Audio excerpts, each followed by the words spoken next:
I probably would have left it alone and gone on with my life without her, but it was his smirk that did it. He made me act with that smirk, and whether she saw it or not, their utter disrespect tore at my soul. It was obvious that Samantha, who I had been with for 6 years, would not be my wife for long. Part of the problem in our marriage was that I had been working too hard for the past 6 months. I was in line for a major promotion, and with it would come a very significant increase in salary. This meant that Sam could quit her job and we could start our family. The other problem was that Samantha was a beautiful woman, one of those stunning beauties who never learned to be a bitch when men flirted with her. Not that she flirts back, but she has a wonderful smile that sends the wrong signal. Since Sam looks a lot like Scarlett Johansson, same beautiful face and great body, only taller, men naturally gravitate towards her. For a while, I had my suspicions. She worked late too often and had to travel out of town more often. But the smirk on his face at their company holiday party was irrefutable proof. I almost had to get Sam to invite me to that party, and now I knew why. Respect is an important thing in my family. By the way, my name is John Simoncelli. If you'll spare a few minutes, I'll give you just one example. In high school, I was the best player on my high school team. It was early in the season, and we were facing the team that had the best chance of keeping us out of the championship game. The opposing pitcher threw a fastball right at my head. The ball flew past my face, but hit my helmet. I got up and ran to first. I looked up at the pitcher, and he gave me a smirk and then quietly said with just his lips, "Pussy."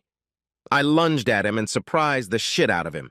Instead of playing like most baseball fights, I punched him with my fist right in the nose, shattering it and drenching his beautiful white uniform with blood. After that, all hell broke loose. I was suspended pending a hearing on whether I would be permanently disqualified. My coach had a fair amount of disgust for me, but my old man agreed with me as he drove me home. I saw what that asshole did, and I said to myself, "You can't let these clowns disrespect you. Everything will go down the drain after they find out they have your balls." However, the coach's disapproval bothered me. He had been my coach for the past 3 years, and I wanted him to respect me. When I showed up at his office the next day, he gave me a lecture I've never forgotten, until now. "What do you care what some scumbag tells you? You know where I grew up, at State and 75th Street, where some thug was always trying to piss me off. I was lucky. Neither my mother nor father would tolerate any fights. It helped me stay on track for college and get out of the slums. Now I live where I want to live, doing what I love, and those stupid thugs are either dead, in jail, or living in a room with a needle in their arm. So here's the deal. If you play at my place again, there will be no more fights, no matter what the circumstances. I ended up being suspended for 3 games. Somebody was looking out for me because Ron Muller, the opposing catcher, showed up at the hearing. He seemed disgusted with the way his coach was trying to win. Their coach had the pitcher throw that ball with the intent to permanently disqualify me. Ron didn't want to win the title that way and saved my ass. Ron ended up being the catcher on my college team and eventually the best man at my wedding to Sam. Back to the present. I could have gotten over it if Samantha had shown some respect and just said, "It's over and I'm leaving." I've been dumped before. True, not since college, and not from a woman who stood in front of 100 of our friends and family and swore to love me forever, but I could handle it. Trust me. Ever since Sam got her way, apparently by hooking up with her coworker Jacob Harris and coming home to spare me a few seconds, I've felt like one of those cartoon characters. My coach on one shoulder whispering in my left ear, "Pick a big road and go," and my dad on the other shoulder yells in my right ear, "Crush them both, son." It didn't take me long or any secret spy tricks to get the specific evidence I needed. The Monday morning after the party at her company, I quit my job, hired a divorce attorney, and hired a private investigator. The first night that week, when Sam called me to tell me she was working late, I called the former police detective and he followed them to the asshole's townhouse. There are no pictures of them actually having sex, but I'm pretty sure they didn't spend 2 hours in his townhouse analyzing spreadsheets. Everything was ready for Sam's next visit to his house. Friday night, she called me to let me know that she and a couple of women from the office were going out for drinks and dinner. "Don't wait up, John. It's been a long time since I've had a hen party." An hour after her call, I drove to the address the detective had given me and saw Sam's car parked in the driveway. I knocked on the door and was surprised when he opened the door, standing in his bathrobe with the same smirk. "Never mind, John. I'm a black belt in karate. I'm not here to start anything, Jacob. She's yours now, and the last thing I need is a lying, cheating bitch as a wife. Tell Sam to come to the door so I can deliver these papers." I showed him the heavy paper envelope. I called out, "Sam, come down the stairs, no need to hide." Sam came down the stairs wearing a robe just like the assholes. I almost smiled. "Sam, here are the divorce papers. Get yourself an attorney and have him or her contact mine to negotiate a settlement. Do not come home tonight or any time until tomorrow night. I'll have my things out of our apartment by then, and you can come back." Sam took the envelope as if it were radioactive. "John, my parents and my brother's family were supposed to come over for brunch tomorrow. What am I supposed to tell them if I'm not there?" "No problem, Sam. Just before I got here, I emailed your brother and gave him this address. I told him that you and Jacob would be hosting your family here, not at our apartment. I'm assuming he will get the message in time. If not, I'll let them know about the change of venue when they arrive tomorrow. Bye." I looked at Sam. She started to break down and cry, but then I saw it on her left hand and I almost lost my temper. "Sam, you didn't even have the decency to take off my grandmother's wedding ring when you had that bastard? Give it to me now. The ring you gave me is in the envelope with the divorce papers." Sam finally broke down, but still took the ring off her finger. I walked away without another word. I wasn't completely surprised when the doorbell rang at 11 o'clock on Saturday morning. Perhaps her brother hadn't gotten my email in time after all. This is going to be awkward, I thought, as I looked out the window and saw Sam's family on the porch. I had no idea how awkward until I opened the door. "John, we're sorry. I got your email and talked to Sam. Can we come in and talk?" For the next hour, her brother, mother, and father did everything they could to convince me that I should let Sam in the house and refuse the divorce.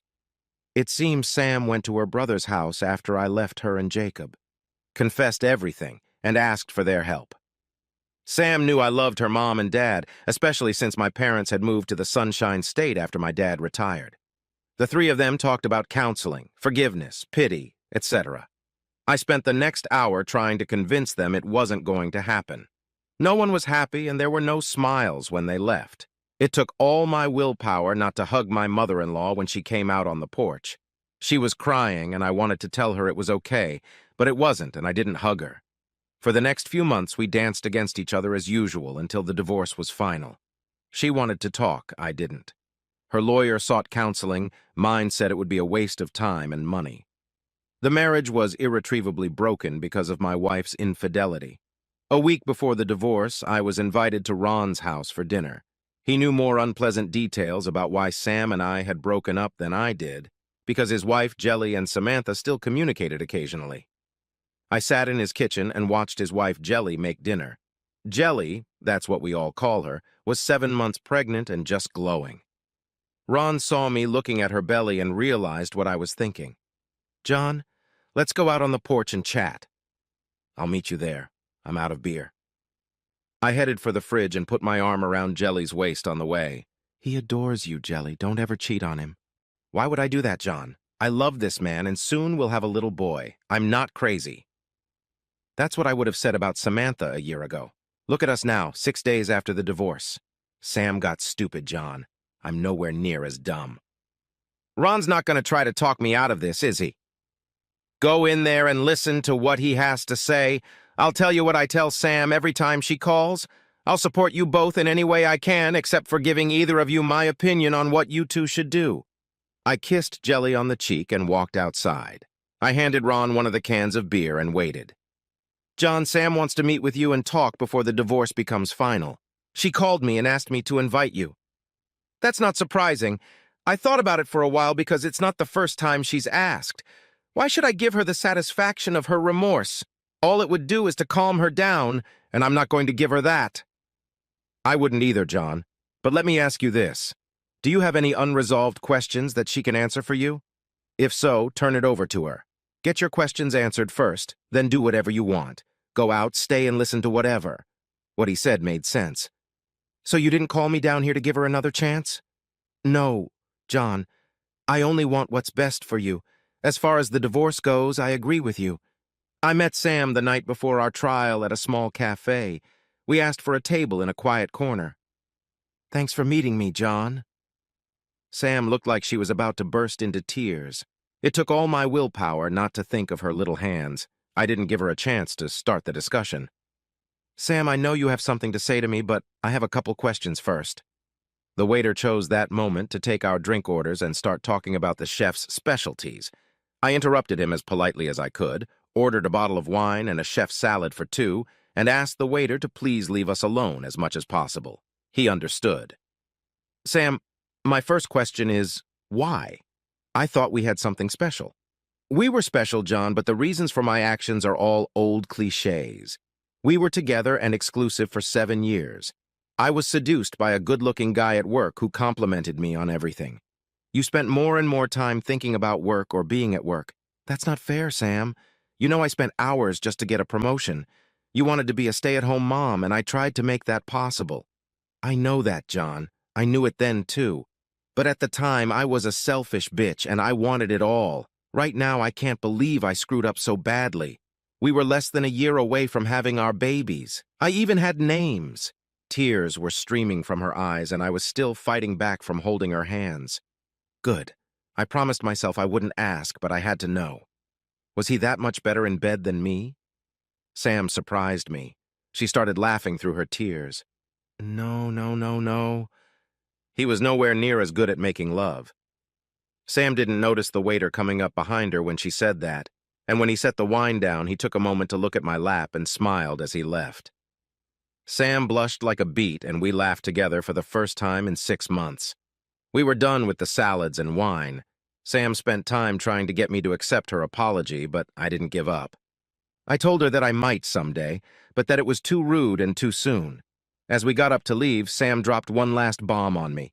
That's another reason for my actions. John, sometimes you can be as cold as ice. Our marriage ends tomorrow, and you're like a statue. No tears, no screaming. I cry myself to sleep every night. Did you really love me? Sam, I loved you more than you can imagine. But first, let's get a couple things straight. Several times tonight you mentioned your actions. Let's call it what it was. You cheated on me, Sam. You slept with another man when you should have been faithful, leaving everyone else behind. Secondly, whether I go home tonight and get drunk or cry is my business. Chances are, after our divorce tomorrow, you and Shithead will be a couple. He's already shown what he thinks of me by screwing my wife, dissolving my marriage, and laughing at me the whole time. If I cry now, or tell you about my bad nights, you're sure to tell him one day? Then that arrogant jerk will have another laugh at my expense. Don't push me, Sam. You don't want to see the demon that lurks beneath the surface. I didn't go to court the next day. My lawyer took care of it. It was a modern, no-fault divorce with equitable division of property. The marriage had just broken up that day. Months passed after the divorce. I used that time to plan. I did get a promotion at work and a big raise, but I didn't have anyone or anything to spend it on. I probably spent too much time on the site after Ron told me about it one night over drinks. Ron gave me the background of the loving wives category and told me that there are hundreds of stories where an abandoned husband takes revenge on an ex and her lover. I read the stories, took notes, and evaluated my favorite methods of revenge. The ideas that would get me into jail were rated pretty low. Psychological terror was rated pretty high. The rating changed after I had the misfortune of running into Jacob one afternoon. I didn't know it at the time, but after our divorce, Jacob and Sam had started dating again and were now engaged. Jacob let me know that he won. I lost. Sam was a fantastic dyke that he couldn't get enough of, and I must have something wrong with my tool since Sam was so easy to get into bed with when we were married. Was I a coward for turning around and walking away? I wasn't afraid of Mr. Black Belt, but I'd just spent 2 years busting my ass to get that promotion. And any physical altercation would have let that half of my life go down the drain. This guy has already ruined my personal life. Would he get the satisfaction of ruining my work life too? I quit. My method of payback came to me like a thunderclap. It's a funny trait of some guys. They can't help themselves and dip their quill in the company inkwell. Jacob was no exception. Sam wasn't the first woman from their company he dated. One day I got a call from Helen Smith, a woman I had met at one of the company parties. She wanted to meet me for dinner, her treat. Jacob and Helen were getting serious, she thought, when he suddenly started treating her like a disease. Jacob left Helen when he decided to pursue my wife. The relationship between Jacob and Helen heated up again while Sam fought our divorce, but immediately turned cold when the divorce went through and Jacob and Sam became a couple again. Helen was furious, and hell hath no fury like that from a woman scorned. How could you let Jacob steal your wife without even a sob? I was at that holiday party last December, and I saw how Jacob behaved. I was still in love with Jacob and hoped you would fight for your wife. You did nothing. Are you ignorant or just weak? That dinner invitation was Helen's attempt to give me a hard-on. I leaned back in my chair, took a sip of my drink, and considered how I would respond to her challenge. Helen, I'm sorry. I don't know you. I don't know how much I can trust you. The amount of trust is limited at this point. But I can tell you that I'm not weak, and that there will be consequences someday. Have you ever heard the saying, revenge is a dish best served cold? Helen looked at me. Damn, I hadn't thought of that. You're Sicilian? That's right. And if you're really interested in some kind of revenge, just sit tight for a while and one day I'll call you and ask you for a favor. Nothing illegal, but very important. I got home that evening and my ideas began to clear up. But could I trust Helen to keep her mouth shut? I secretly made inquiries with someone I could trust, and he confirmed Helen's story. Helen and Jacob were dating, and their breakup coincided with the revelation of Sam and Jacob's relationship. As we talked, my source apologized for missing the first date and not giving me advance notice. He kindly informed me that upper management was tired of the romantic trauma associated with Jacob's affairs, was in the process of rewriting corporate policy regarding workplace romances, and that Jacob was rumored to be skating on very thin ice. During my separation and for 2 months after my divorce, I hired escorts for my sexual and social release. Cindy Fox, I believe her professional name, and I would go out to dinner or a show every 2 to 3 weeks and end up having sex in bed for a couple hours before she went home.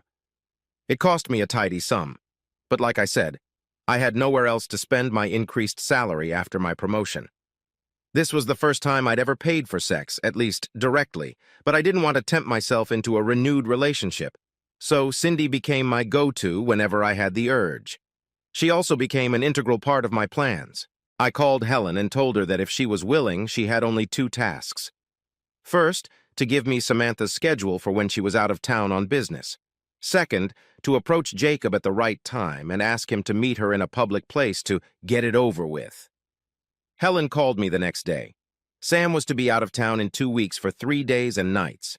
Helen had contacted Jacob and arranged to meet him the first night of Sam's trip at a bar, just to have a drink and a chat.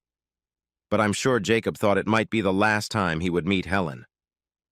Cindy laughed when I explained the first part of my plan, but I truly shocked her when I laid out the second part.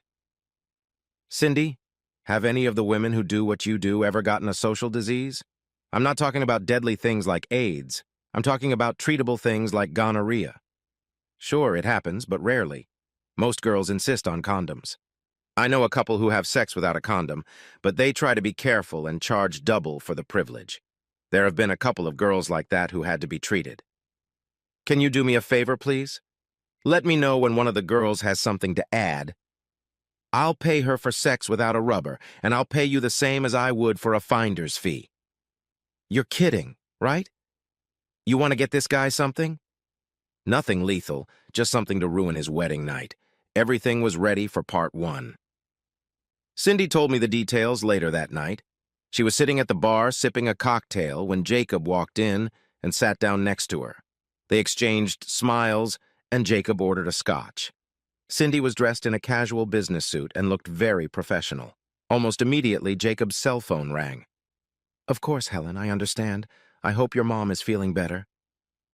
Jacob hung up the phone and immediately turned to Cindy.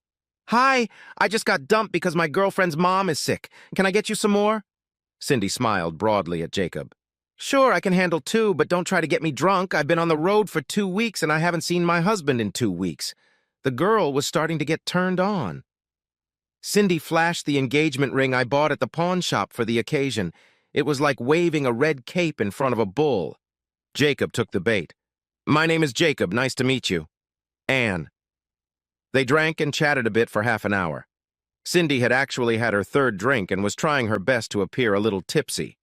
Before she finished the third, Jacob tried his best to seduce her. Light touches on her arm and leg, charming conversation with just enough sexual innuendo to try to warm her up. Cindy told me it was hard not to laugh at all the work he was putting in, considering she was being paid. Finally, she got tired of being seduced. She finished her cocktail and invited him up to her room. Jacob and Cindy slept together twice in her room. Of course, Jacob didn't realize that the entire event was being photographed. Cindy kicked him out, saying she needed to recover and get some sleep, but not before getting his cell phone number. Then she and I went through the pictures on my laptop.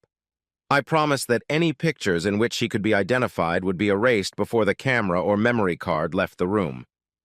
Even after deleting half of the photos, we still had a few dozen that Jacob has this stranger in. The wedding was still a month away, and I hoped we'd be lucky before the end of the month. 2 weeks later, Cindy called me with news. One of the girls had gonorrhea. I only found out because she had asked me and another girl to fill in for her while she took her medicine. Did you tell her about my request? Briefly. She's willing to talk, but keep in mind that she's a professional and will probably charge you double because she thinks you'll have a hard time finding a replacement. What about your rate? Does that change? No, I guess we have a deal, and you always take good care of me. And that's true because I always left her an extra tip. So Cindy and I met with this young lady, she insists on not naming names, and worked out the details for part 2. It's going to cost me a few thousand, but it's worth it. Cindy calls Jacob the next day. Hi, Jacob, honey. It's Anne from the Hyatt Hotel. Remember me? How could I forget? Are you in town? Yeah, I was wondering if you're ready for the sex of your life. Pretty cocky.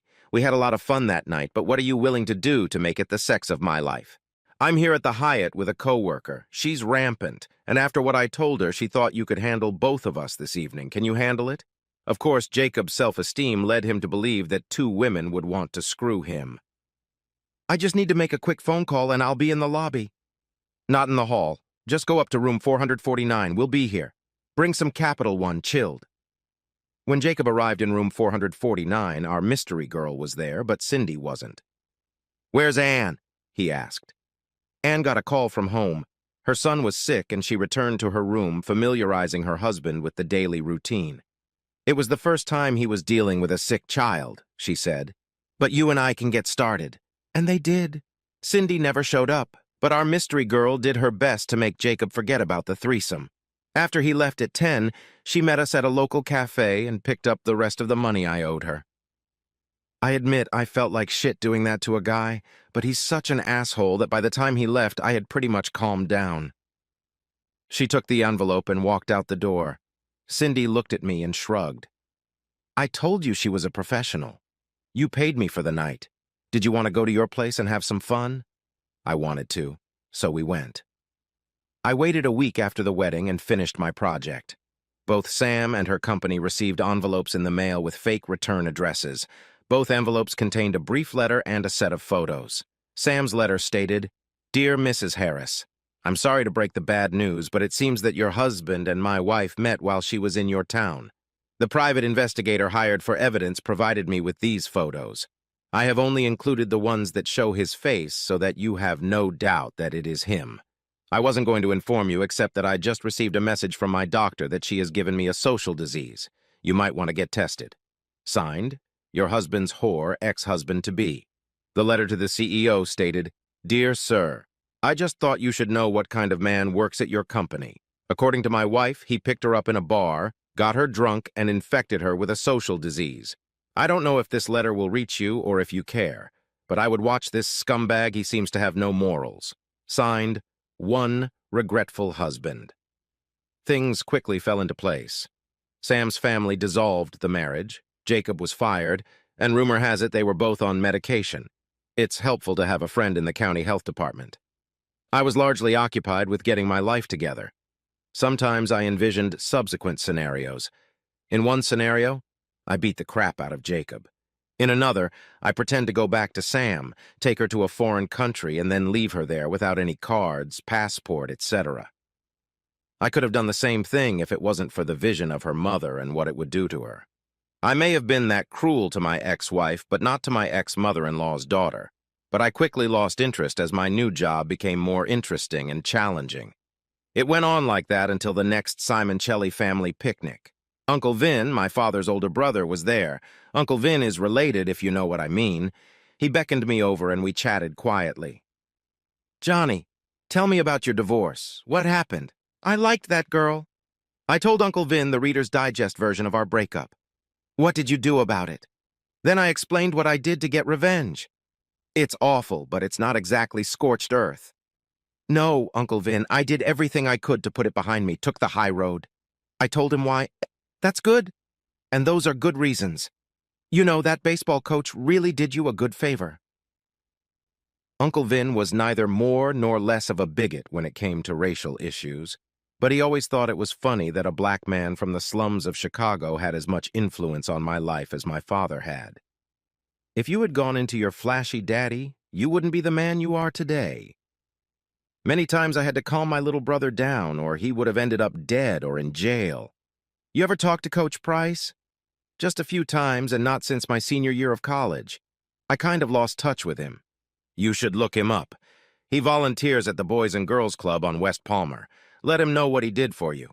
It's nice for a man to hear that once in a while. But right now, go up to your dad, give him a hug, and tell him you love him.